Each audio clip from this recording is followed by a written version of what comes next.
Hey, welcome to Hungover Podcast. This is episode 91. Can you believe we got here, Julien? I really can't. I'm surprised we're doing this one. This is great.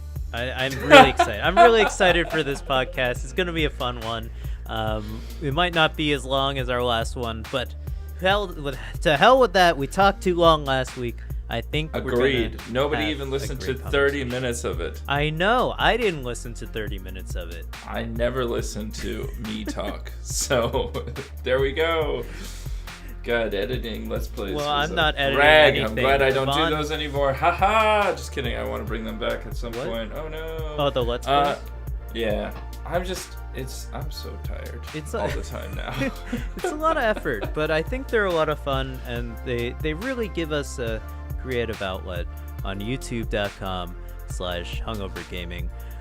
But you can catch this podcast on iTunes, SoundCloud, and Google Play in audio form, and you can catch it on YouTube in video form at Hungover Gaming, the greatest YouTube channel on the internet.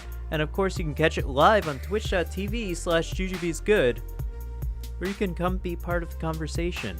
It's pretty fun. Think about it. You could be on the ground level of writing and reviewing and viewing one of the greatest YouTube channels to not yet be discovered. Yeah, we're not right now. Still a private YouTube channel, actually. You can't see any videos. We actually just reached 49 subscribers. I am hyping up the day we make it to 50, dude. It's oh my god, I'm gonna be so excited. Town. We're gonna go to town, guys. We might actually release another Let's Play video if that's the situation. But we're holding it hostage because we don't have 50 subscribers yet. Get us to 69 subscribers, and let me tell you, shit is gonna hit the fan because I don't know what I'm gonna do. But Ivan, we start our podcast out every single week by asking each other, what media have you been consuming throughout the week, and what'd you drink last night? Glad you asked, Julien. Last night I had 2 margaritas as I was basically falling asleep. So I've talked about X018, dude, in Mexico City. Maybe having the margaritas. Having those margs. Or maybe I was telecommuting, drinking the margarita at home and telecommuting into the conference via the Twitch. No, but I've talked about these freezing cups that I've had before, and we got margarita mix, so you just like pour the margarita mix. I don't like to do full margarita mix because it's too sweet. It's too sweet, right? So I put water in there a little bit. Put some seltzer in there. You've got the Soda Stream. I do that, but not make it a party in your mouth. Come on. Come on. But I leave a little bit of room. So I let that get all slushied up, and then I put the tequila in there, and then it's just like having a frozen margarita, my dude. Very nice. And then I had 2 Oh, wait, you have that slushy machine. Yeah, that's what I'm talking about, my dude. 20 minutes just to get your drink slushy. So worth it. Sponsor us. We love your product. And today I might or might not be drinking what I have found to be an even better version of Fireball whiskey. Fireball whiskey. A drink I've never really been a fan of because it was too sweet for me. Exactly. I have learned how to make it better. Nice. You take bourbon. Yes. You put a splash of cinnamon simple syrup. Yes. And then some triple sec. Gives it a nice orangey, cinnamon spicy feel with the bourbon. Awesome. Sounds about right to me. It's a good drink. And I had that the other night. You could call it a cinnamon old fashioned. That would be cool. That's pretty much what it is, kind of. Put the orange peel in there. You got yourself a classy cocktail. I don't have that much effort in me. Well, you do it for your anniversary, all right? Jesus Christ. That's true. Did I tell you that I bought $250 worth of alcohol? Yeah, you told me that on the podcast last week. Okay. This week, but it was... Well, no, it was last week. We recorded on Sunday. Yeah. Yeah. And so I've been exploring more of that. Today, before we got on the podcast, I I cooked up some ginger simple syrup. So I simmered some fresh ginger in water for about 15 minutes. Then I put in half a cup of sugar to 1 cup of that mixture, because Laura always says that my simple syrup is too sweet. Yeah. Even though it's supposed to be a 1-to-1 ratio. Dude, escalate your ginger simple syrup by putting some whole black pepper corns in there. Shit. If you told me that like 2 hours ago. You can still do it. I don't see why you can't just heat it back up again. Come on. I'll do it next time, because I want to do ginger, cinnamon, and then I'll throw in some black peppercorns. Sounds and good. It's like a holiday brew. In any case, I'm drinking cinnamon simple syrup with bourbon, some Canton, which is a ginger liqueur, and then soda water to fill, so that I'm drinking a lot, and it's diluting the sweetness. That sounds really good. Soda water is the best thing you can put into a mixed drink, I think. Because it makes you absorb the alcohol faster. Yes, that, and also if any of the flavors are too intense, like maybe you added too many shots of alcohol in there, so it's gonna, like, oh, this is too alcoholic. But then you cut it with the water, and you're like, what the fuck? This is such a great drink. Come on.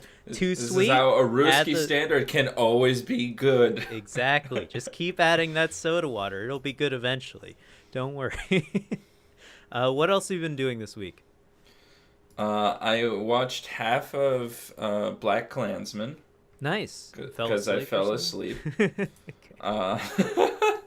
And I played like 15 minutes of Rome Total War, and that was pretty much it. I went to trivia one night, and Total War. Yeah, the original, not even Rome Total War 2. Yeah, I know. You're such a nerd, dude. I know.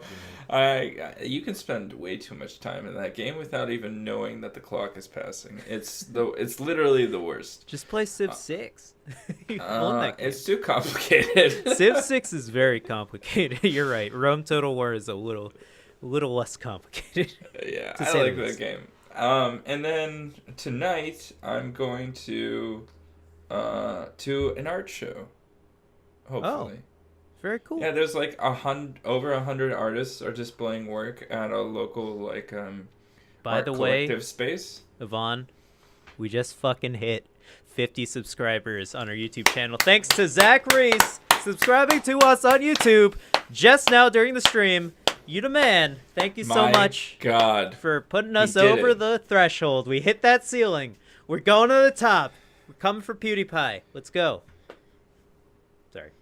I don't even know what to do with myself. Cheers to Zach Reese. Yeah, cheers to you, man. Thank you so much. And, of course, everyone else who subscribes to us on our YouTube channel.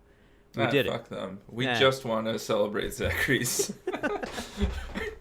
Thank you so much for liking our videos. We put them out every week. We do, actually. But, Ivan, sorry to interrupt you. Thank God for the podcast. Thank God for this podcast. It's the only video. Thank you. Ivan, I'm sorry I interrupted you, but keep going. No, that was well worth it. Plus, I was pretty much done. What is going on over there with you? With me? I've got a couple of things to talk about. I of course, let's start with video games because, I love video games. There was a game that I do too. I wish I had time to play them. I wish you did too, Ivan, because there are a lot of great games coming out, especially starting in this winter type season, because this is when people love all the games that come out this time of year.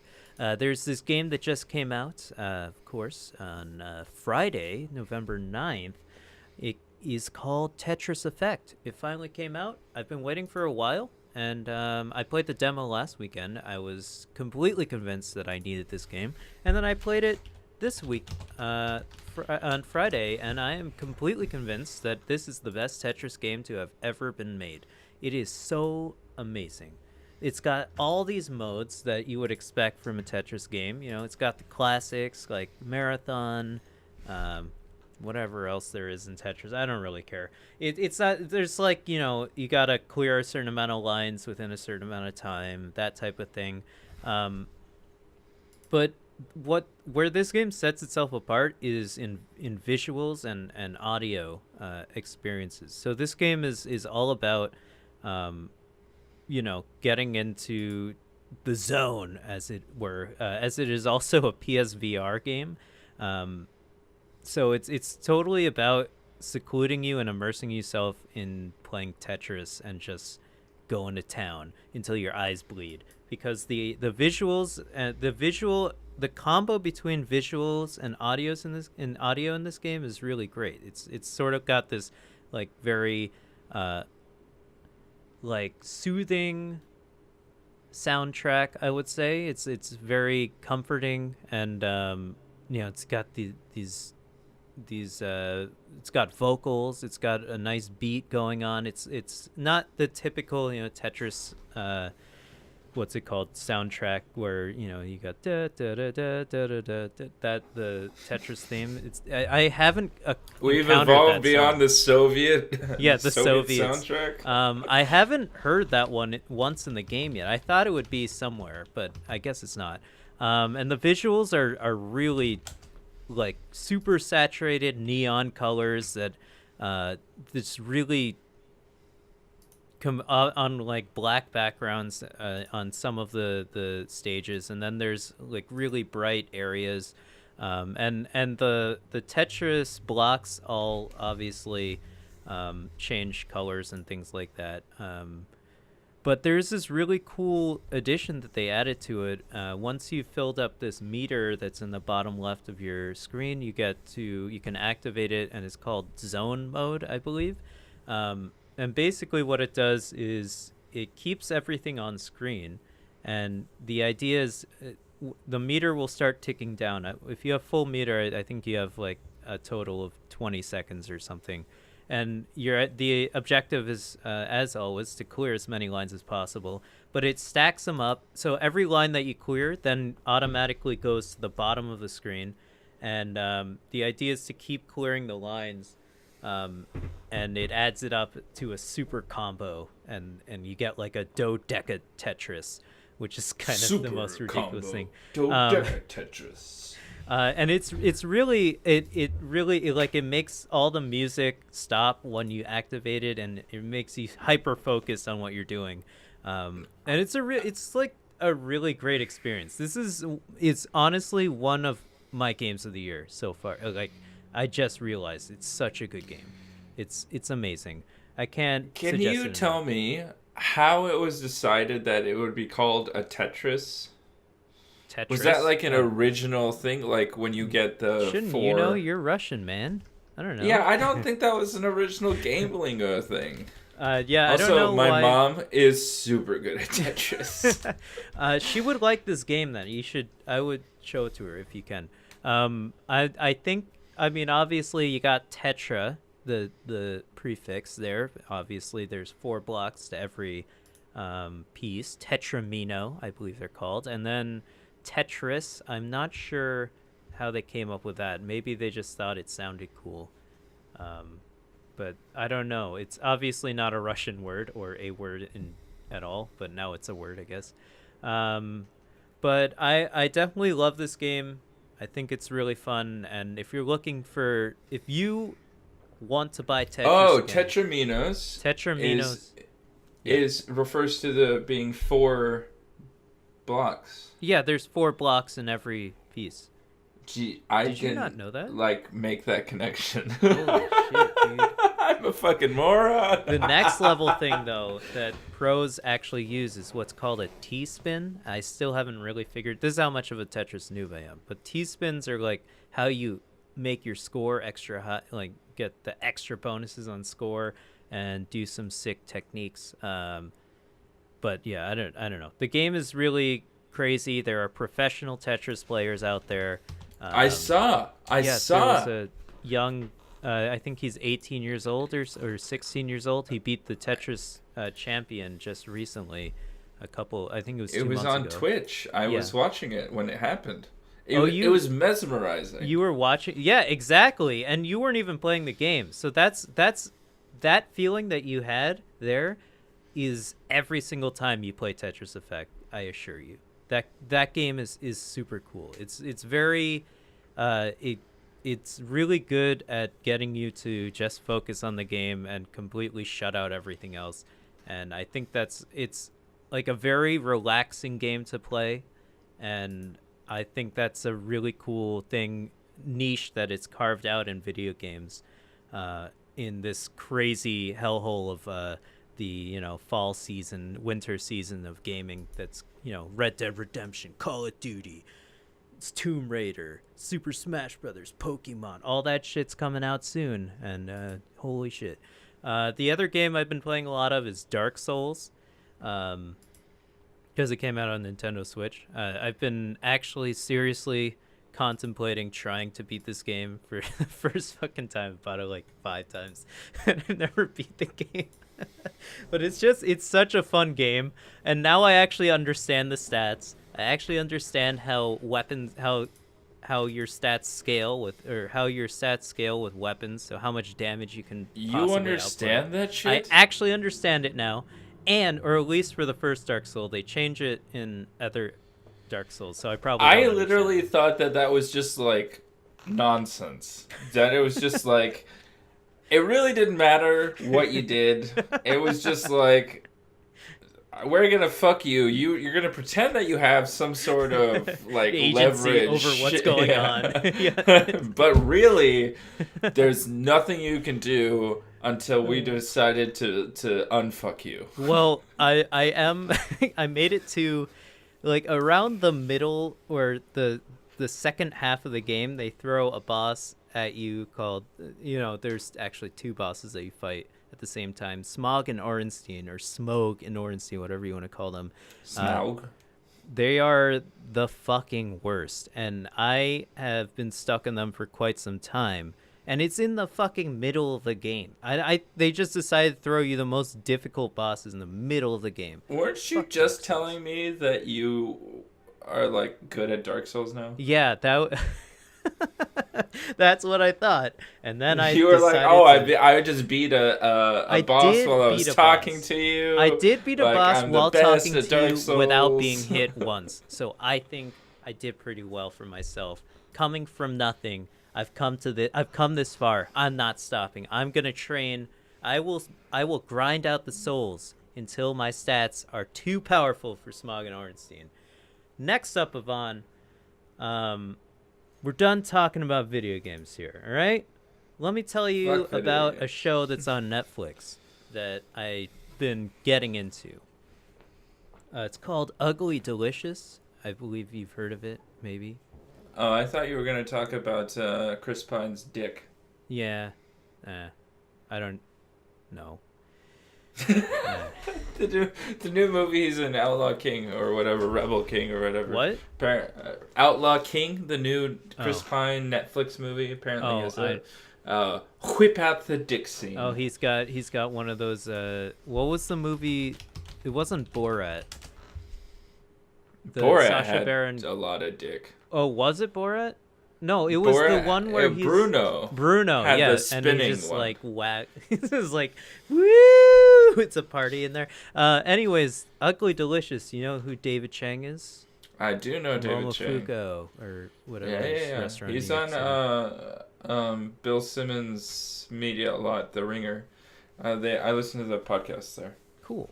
Well, this show is about he tackles a different sort of area in food. Specifically, he picks dishes that are made in many different cultures around the world.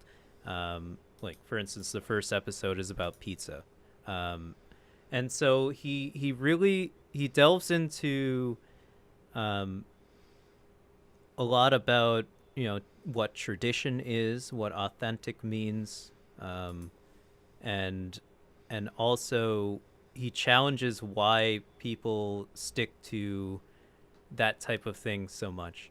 Like, why is it such a important thing to be traditional or authentic in cuisine? And he also there are a lot of different episodes about different cuisines. I thought it was really the two episodes that really stuck with me so far, or obviously the episode about Chinese food, well, he named it fried rice, but I don't think it ended up being more about Chinese food in America compared to Chinese food in China, obviously.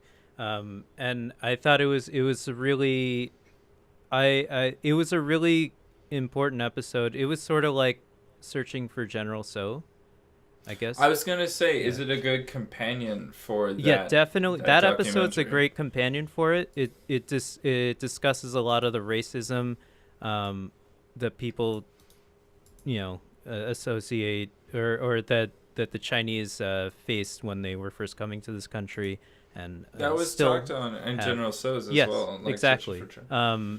And it also discusses about just various stereotypes that you would throw at Chinese cuisine, and why it is never considered a cuisine that is like fine dining ever in America anyways. I think that's ridiculous. I think it's ridiculous too, and they discuss it in this movie. In this episode. It's really great actually, and it's really interesting that I thought they explained it pretty well. Like, people generalize, they say like, oh, I don't like Chinese food, or I like Chinese food, and they'll ask what is, well, they realize like, oh, there's a different, there's Chinese cuisine that is not Americanized, and they're like, oh, what is Chinese food? Like, what? It's like, well, that's literally like asking, what is European food? It's might be the most diverse cuisine in the world. It's like there's so many. Each different province in China has different type of food. So it's like that's quite literally it's the like same Europe. Thing as like, what do Russians eat? Exactly. And that, I mean, alone, yeah. So I always hate that question, and I think this episode explained it pretty well. There was so I really like this show, by the way. And they're hour-long episodes. There was another episode about fried chicken, which I really liked a lot as well. And obviously it delves into, the various racist connotations of fried chicken towards black people and things like that. And I think he nailed it pretty well. And he was like, well, I always feel weird, ordering fried chicken in the South. Like, should I be ordering this meal? I don't know. Can I really serve it? Because he's a chef as well. And he discusses all the various things. Like, there are a lot of fried chicken restaurants that specialize in fried chicken that have a white hipster chef. Like, guys with a lot of tattoos, and they what I'm talking about. The generalized, like, it's very popular. It's food, being a chef right now, and taking food seriously is become, has in some ways has become a very popular thing to do, and with the advent of YouTube and sharing your food and that type of thing. So there's a lot of like white hipster chefs coming in and trying to cook fried chicken for everyone, right? So they're like, how he asks a lot of different there was I think the original hot chicken. You know what hot chicken is? In Nashville, yeah. Yeah, in Nashville, right? In North Carolina, or is in Asheville. I think it's in Really? It's a North Carolina thing. Nashville got super popular for hot chicken. Right. So he interviewed the original person, restaurant that came up with it, and asked them about how do they feel about white people making fried chicken and that type of thing. So I think that's a great episode. There's also another episode about barbecue that I thought was really great. Challenging why. There's regional barbecue around America, obviously, but why can't we call something like like Peking duck barbecue, which it clearly is, because you're using. I don't know how Peking duck is made, so. Well, if you watch the episode, you will find out, and it's really cool. So basically he's traveling around the world. He goes to Japan a lot. He goes to Copenhagen a lot, and he goes to China a lot, at least in the first couple episodes.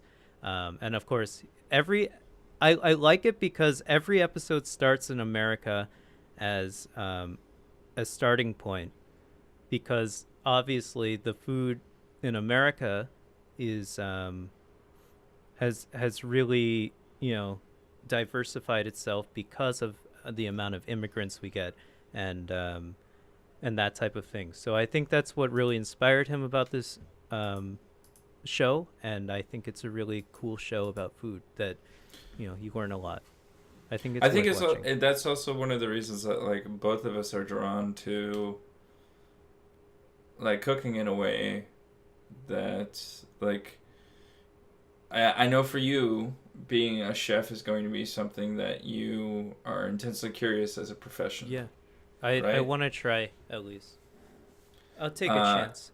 and part of what you want to do is creating like this Chinese influenced menu. Yeah, that's a dream, but I'll try. I'm trying. And I've always thought about like, how would I modernize Russian food? Right. For the American palate. And that is exact that this show goes into, obviously not Russian food, but delves into how food has been brought into America and traditional where it stems from, and it focuses on understanding where your food is coming from culturally. R's and L's, man, I'm so bad. I'm not. It's like I don't even speak Chinese, and I can't pronounce R's and L's. I'm so bad. It's all right. I was trying to pronounce Irish wristwatch today, and I couldn't do that at all. That's pretty rough. So I do want to do a more in-depth podcast about this, but obviously today was not the day. So I feel like if you can, I know you're very busy nowadays, but if you get the time, maybe watch a couple of these episodes and we can discuss it more. I think it'd be good. Yeah. I'm totally into it. An interesting topic. Now we're pre-planning another podcast on this podcast. Yeah. So this is really fucking meta. And it won't be edited out because this is what you get. This is what they want, Julien, not what they get. You know what was a highly planned out and possibly edited conference that was live that just happened today before we started this podcast? The Xbox thing? Yes, the X018 Xbox conference in Mexico City just happened, and so we're giving you our hot take, even though we didn't watch the whole thing. We have a list of announcements here in the background of the video, of course, and I wanted to open up the discussion to you. What do you think?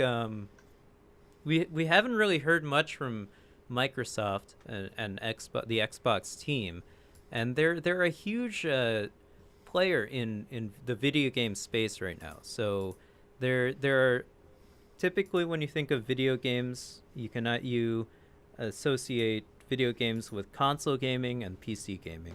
And then within the console gaming, you have three different major consoles that are out right now. You have the Nintendo Switch, Xbox One, and PS4. And those are owned by three different companies. So we haven't really heard much. I haven't really thought much about Xbox lately. So I wanted to discuss it with you. Where do you think they are, and where do you think they're going with this whole Xbox One thing? I totally agree, because it's like when we do our E3 coverage, we do the major conferences, right? So yeah, the ones that we live stream and talk about, Microsoft, Sony, and Nintendo, are covering the Nintendo Direct at least. Yeah. It's always I don't know. I feel to me of late, since the 360 generation of consoles, it seems like Microsoft is just kind of like the afterthought that you throw in because it's large enough to need to be covered, but not interesting enough to like take your attention away from other things. Yeah. That's my basic take on what Xbox has done. And from playing some of their first party games like Sea of Thieves, I was just like, you've got some room to work, my dudes. Yeah. I think that the most game breaking thing, or like the most interesting thing that Xbox has done, is really coming out with Game Pass. Yeah. And the more effort they put into revolutionizing Game Pass, cross-console PC gameplay as much as possible with Game Pass, the more they do with that, I think that's their real advantage, right? So neither Sony nor Nintendo have that kind of cross-PC console history that Microsoft does. Right. Microsoft was a PC company that spent a ton of money to get into the console market, right? Mm-hmm. And then immediately almost competed against Nintendo and Sony. And I think that because of there's not a legacy of Microsoft gaming. So in this era of nostalgia, right? Microsoft is a console that is lacking in the lineage of other consoles to create that nostalgia factor. Yeah. Like Tetris, right? To go from Tetris to Tetris Evolve, or whatever, Tetris Effect. Sorry. You're playing on this history of Tetris games and the nostalgia that brings. Yeah. Nintendo obviously has the nostalgia of all those consoles, and that's why people bought up the NES and the SNES remakes. And I think that Sony plays upon that a lot with their planned releases or re-releases of classic gaming. And Microsoft has had to either buy up those properties or try and play off nostalgia to the original Xbox, like pushing Halo or other games that are like that in the Xbox realm. And I think that because of the, like, we're old, like the original gamers are old enough to have a lot of cash to spend. Yeah, definitely. And they're definitely spending it on the places that they're like, I remember how great it was to feel when I played this game first. So Xbox has to compete against that in today's market where nostalgia is such a big driver, while also trying to be innovative and creative and pushing the limits. And I think their new stuff is often flawed. Right. And it's kind of like, I would say it's their stuff after the 360 is kind of like the difference between Marvel and DC when it comes to movies. Like, Marvel's taking this long time to build out this lineage of films that are stacking upon each other and really creating different flavors in the universes and a lot of interaction for fans with events and different things that span over a long history of things. Whereas DC is like, wow, Marvel made a lot of movie on superhero movies. Let's just put out superhero movies as many as we can and try and link them together, and this will be great. Yeah. And even though they have older movies that might be genre defining, like I still think the best superhero movie to date is in the Christopher Nolan trilogy. Whether you talk about The Dark Knight or The Dark Knight Rises. I think... And that's Microsoft on PC, right? They had genre-defining games, right? PC gaming surrounded Microsoft, and the system that they had. And now they're entering into a new generation, a new market, and they had original success, but they've kind of stalled out, and I don't know that a lot of their games are really developing in ways that are generally accepted and progressive and believed to be good. Right. So I think I agree. I definitely agree. I think when I think of buying a console nowadays, now I have a gaming PC. When I think of why should I buy a console, it's absolutely the games, or the exclusive games that I can't buy on PC. For instance, Red Dead Redemption 2 just came out, right? That game is possibly the game of the year. I'm probably sure it's the game of the year for a lot of people, but it's not out on PC yet. So I'm waiting, but I'm pretty certain they're going to release it on PC eventually. So I did not buy it for PlayStation 4 or Xbox One. But I know a lot of people aren't fortunate enough to have a nice gaming PC and the consoles. But I understand it's a lot of money, and I know it was a lot of money. I spent a lot of money.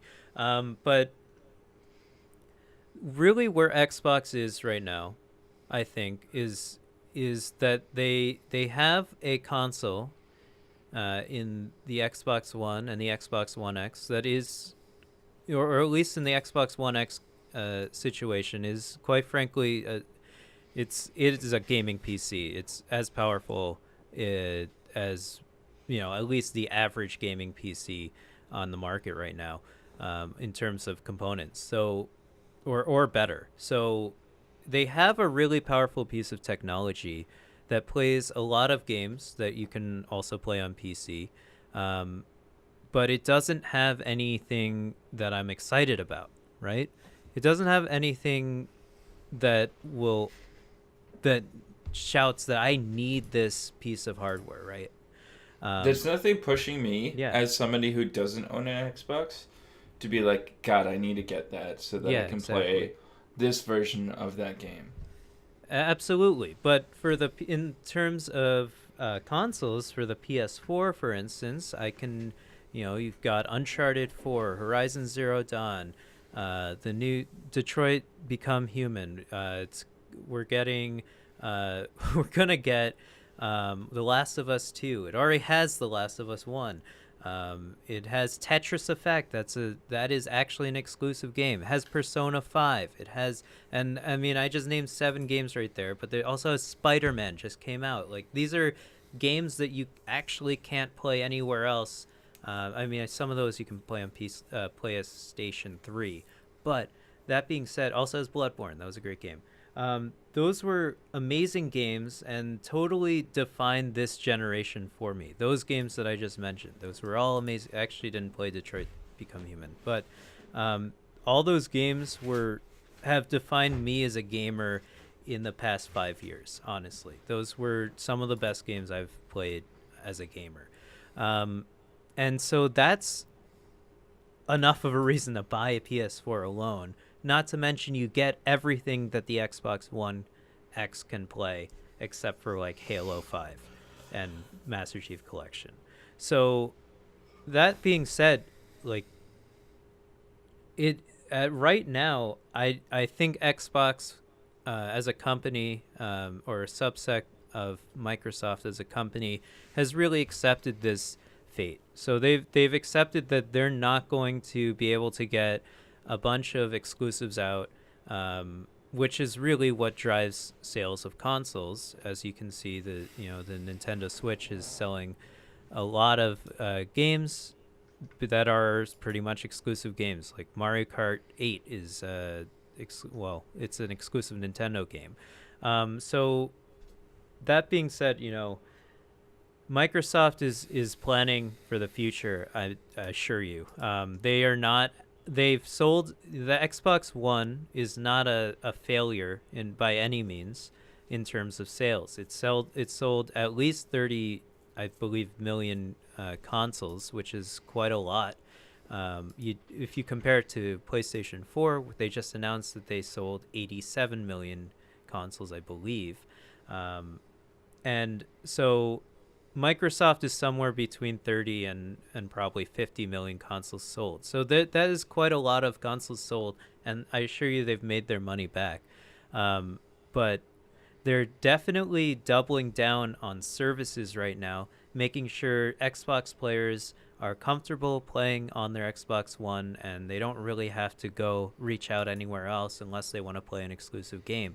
They've introduced backwards compatibility, which is really amazing. They keep adding more games. As just came out of this announcement, the X018, they're just going to release Final Fantasy 13 1, 2, and 3, and Civilization Revolution, a game you really love. To Xbox One X backwards compatibility coming on the 13th. So that's really great news. Hellblade is coming to Xbox Game Pass. They're on December 17th, and they're going to finally release Crackdown 3. So it's like, who knows if that is actually true. And PUBG also coming to Game Pass. So they're really doubling down on giving players many different options in the Xbox ecosystem and keeping them as happy as possible. And I assure you, they've written the code to just port all of these services across to the next Xbox, which will have many exclusives, I assure you. I think they're also, they just announced that they're going to have 2 more studios into the Xbox first-party studio library, if you were, or collection. So that, I think that brings it up to, I'm not sure how many. They announced 5 at E3. I think it's 13. So 13. Total. So that is quite a few studios, and if they're all making one game, that's 13 Xbox exclusives. It doesn't matter how big they are. It doesn't matter if they're AAA exclusive games. I assure you a lot of them will be. So I think they're definitely trying to keep people in the ecosystem of Xbox, right? It's a lot to jump over from Xbox to PlayStation. You're leaving behind all your achievements, all your friends. There's no real cross-play between the two yet. In any significant, Fortnite just announced they have Fortnite crossplay, sure, but not every game is crossplay. So it's a lot to jump ship, right? You're leaving everything behind. So if you've already invested yourself in Xbox One and everything seamlessly transitions over to whatever the next Xbox is, I think that they're going to make a lot of people happy with these exclusive games in the future. I don't know if they'll come out for launch of the Xbox 2 or whatever it's going to be called, but I think it will certainly be within the first year or 2 of the console's lifespan. They're going to have a couple exclusive games, and that's exciting, I think, for everyone, even us, Ivan, because they've been announcing that all their first party games are also coming to PC as well. So I assume that service is also going to carry forward, so we'll be able to play those games as well. So I'm excited. I think Xbox has a bright future moving forward. They've learned from their mistakes, and I think they're doing a great job right now. But, there's still no reason for me to play Xbox One. As of right now, there's no reason. But, Ivan. Yo. There may be no reason to play Xbox One, but I want to take a break and take a hit of my vape. Is that all right with you? Vape City! Let's go vape, dude. Vape City. Can you tell me about what's going on with vaping right now? Yo, the FDA is going bananas. So vaping makes you look like an asshole, or makes you look super dope and dank and cool. All the kids ever. No. No. Stop. So this what's is a funny super weird, picture, by the way. I know, just like, how do they have the same exact backpack? Because it's the cool backpack to own, my dude. I know. I've seen so many of them. It's just like I've seen so many vapors in the air. So, just like in, I think the 90s probably, there was a big push to get rid of flavored cigarettes that were obviously marketed towards the youths of America. There has been a push to get rid of If I made it to cup, it's just time for vaping. Oh, Brookworm. Brooke, take a hit of your vape for us. We're all doing one last vape because the FDA plans to ban most flavored e-cigs. Yo, I could go get my e-cig right now. We got a vape. Do you have one? I do have one. Why? I was given it to this is a drunk story. Drunk stories part 2. Finally. You wanna pause and tell my drunk e-cig story? Yes, of course. We're talking about e-cig. When do we ever talk about e-cigs? I was in Austin for South by Southwest. Whoa, I think I was visiting my friends or something.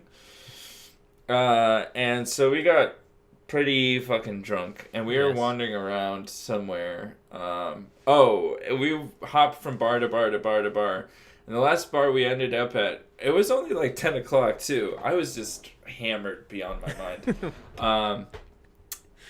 There was just a girl who just kept looking at me, and she was standing next to me. So we arrived at this bar. I go inside. I'm like, I'm gonna go to the bathroom or whatever, and so I go inside. The 4 other of my friends who were with me, like, they go outside. So I'm inside waiting to get to an inside bar after going to the bathroom to get a drink. Because obviously I'm super hammered, so I'm going to keep drinking. Of course. And there's just this girl, woman, whatever, who's standing next to me who keeps looking at me. Like this. That's weird. And then I just start talking to her, and about 30 seconds later we start making out or whatever. Whoa. That's awesome. I know, this story takes off. Okay. I guess I must have been visiting my friends. Okay. So we're making out for a really long time inside of this bar. That escalated quickly. Yeah, yes, it was just. This is the only time this has ever happened to me this way. Since high school, I guess. Anyway, so my friend Rob was like, I'm going to go check on Yvonne. So he walked in. We made eye contact while I was making out with this girl or whatever. And then he goes, and then walks out. And they're like, we kind of want to leave this bar now. So they sent this woman who's passing out. At South by Southwest, people are passing out shit all the time. So she was passing out e-cigs. God, what is free e-cigs? Yeah, free e-cigs. And so they sent her to stop me making out with this girl. That is whose name I forget at this point. Just so they could leave? No, that's fine. Just so they can leave. But I ended up meeting her halfway because I was like, I'm going to go check on my friends. And so I met her halfway, and she's like, is your name Yvonne? I was like, what the fuck? How do you know my name? That's crazy. And then she's like, I'm from the future. Here's an e-cigarette. That's hilarious. So I ended up keeping the e-cig. Well, you have to keep it. It was part of a pretty funny story. That's hilarious. But, anyway, drunk stories, part 2. The FDA is going to come for you, Yvonne, because they are banning most flavored e-cigs sales in stores. What's crazy is that they're also going to start, they're also planning to ban menthol cigarettes. Yeah. This is like a wide-ranging ban, so it's not just these young millennial kids or generation, whatever the younger generation is now. Yes. That smoke flavored vapes. They're going to go after like the hardcore smokers who smoke menthol cigarettes. Menthols have like fiberglass in them. I know they do, amongst many other things. So it seems that Dr. Scott Gottlieb, sorry. Hey, thanks, Nikki. And Yvonne, obviously. The agency's commissioner said he considered youth vaping a pernicious public health problem. How did you pronounce pernicious absolutely correctly? And because had such I a thought about that was the one word I was thinking about in the sentence. Clearly it's for health reasons, as vaping is not safe in any way. But you can get like fluid in your lungs from vaping too much. Yeah, I mean, it's water vapor. You're inhaling a lot more water vapor than normal than just in air. So it's going to condense on the walls in your lungs. So it can obviously become liquid. It's called in your wet lungs. lung. It's pretty gross. Yeah, no. I saw this. Someone tried to model, obviously outside his lungs, what over a week of vaping does to your lungs. So he put a bunch of cotton balls in like a glass tube and hooked up the vape to it and started drawing air, and started taking essentially simulating dragging from the vape, and a lot of it condensed onto the soft tissue, which literally cotton balls, and sort of made this weird color. It would obviously be the from some of the chemicals in the oils that people heat up in the vaping chamber. Mm-hmm. So it's pretty cool how it works, but it's also still very dangerous to vape.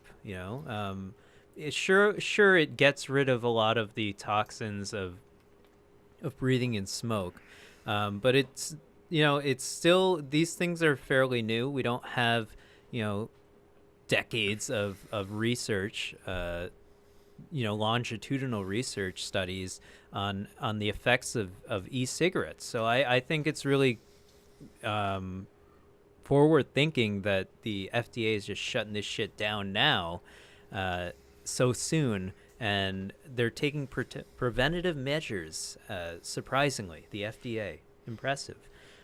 Also shutting down menthol cigarettes, which that's go crazy for it. To Those me. smell horrible, but it is pretty crazy considering how big hold on a lot of markets the menthol cigarette companies have.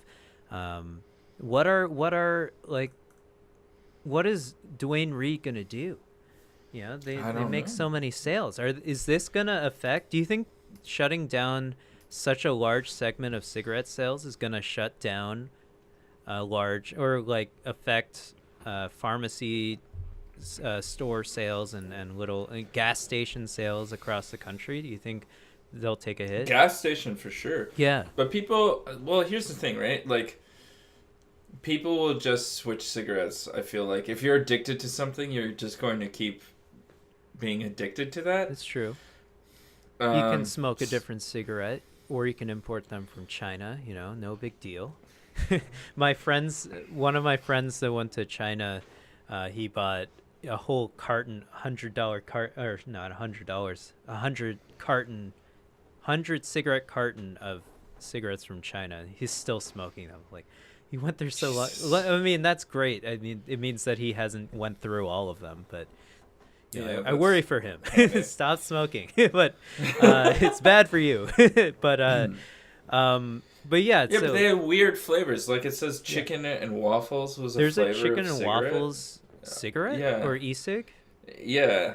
It's just like, with the e-cig, you could really change the flavor profile. So some of them are just like kind of bizarre, and other ones are absolutely geared towards getting young people to smoke. That's really let alone the fact that just like e-cigarettes in general are super encouraging for younger people to smoke. Definitely, yeah. I mean, and it's, I mean, I've taken a drag from an e-cig once, and it was very. It was horrible, but but it was, and I've also taken a drag of an actual cigarette, but it is a lot less harsh than taking a real, or I mean, this comes from someone who's taken one drag of each, so I can't really give you a good smoking an e-cigarette is way easier for somebody who doesn't smoke than smoking a real cigarette. As someone who smoked not many, but like a handful at least of real cigarettes, and taken a few drags of my personal e-cig. Can't believe you have an e-cig. Which I literally turned on, I think, 3 times for less than 10 minutes. This is so funny. I have so many different like packages of flavors. I've got 2 flavors. they handed out. That's cool. Well, I mean, it's surprising. So like, here's the real surprising thing. I took it out like this past year, and like before Laura moved in, so like February or something. And I haven't charged it or anything since Texas, like 2 or 3 years ago. Yeah. It still worked, dude. Oh, the battery still... Yeah, the battery didn't die. Why don't we put those batteries in everything? What is going on? Those are some serious batteries. That's nice. Yeah. Meanwhile, somebody, not me, spilled water all over the remote and totally corroded one of my AAA batteries. God damn, we got to get rid of fucking devices that take batteries like that. It's so wasteful. But Ivan, there's one more topic we want to touch upon. That was, just a funny story, I think. It's a good way to end the pod. I think so, yeah. So, obviously, we were discussing the midterm elections last week. We encouraged people to go vote. And one state... Just like everybody else. Unfortunately, Texas, and did not have the greatest outcome, in my personal opinion, for their, state senator. Or was it Congress? I don't know. No, which one is Beto? That was senator. Senator, yeah, it was senator, right? So obviously, Beto did not win. But you know who did win for the state senator race? A Democrat by the name of, what is his name? Nathan Johnson. And if you're watching Dragon Ball Z, you might see in the credits a certain Nathan Johnson as well, because this man did a lot of the composing for the English dub of Dragon Ball Z, and now he is a state senator for Texas. I think that's a really cool story. It's pretty fun. That is awesome. Weebs in office. That is what Nikki is chanting to me right now. Weebs in the office, because they know what's up, They've been watching these shows about saving the world. They're going to change this country. Let's go. I don't really know anything about this guy, but apparently he did a lot. He's obviously a musician. And he went to the University of Texas and got his law degree there. But he did alternate between being a musician and his day job of being a lawyer from time to time. And obviously picked up a couple extra gigs doing, for Funimation, writing some music for Dragon Ball Z, which is pretty awesome, I think. Ivan? Yo.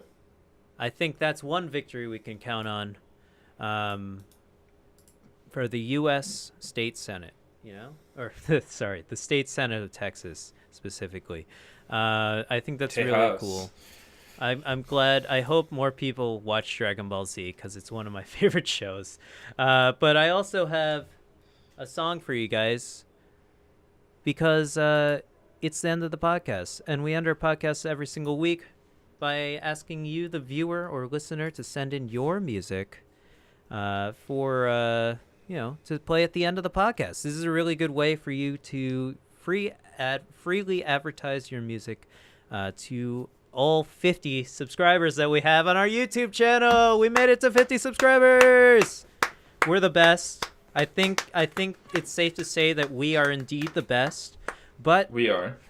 But I have a song from you from Tetris Effect. I hope it helps everyone go to sleep and have a cool time at their party or something. This song is called I'm Yours Forever. It's from the trailer, actually, of Tetris Effect, and I think it's a really cool song. I think it is in the game as well, on the first level of the game. So, I hope you guys enjoyed the song, and I hope you guys enjoyed the podcast. Go tell your friends, all 50 of you subscribers out there, go tell your friends to subscribe to this YouTube channel, because we put up content every single week for you guys. Ivan, you look pretty tired, man. You gonna go to sleep? You gonna take a nap? Yeah, I need one. All right, well, I won't bother you then. You should go take a nap. Until next week, I'm one of your hosts, Julien. I'm Ivan. Thank you so much. Bye.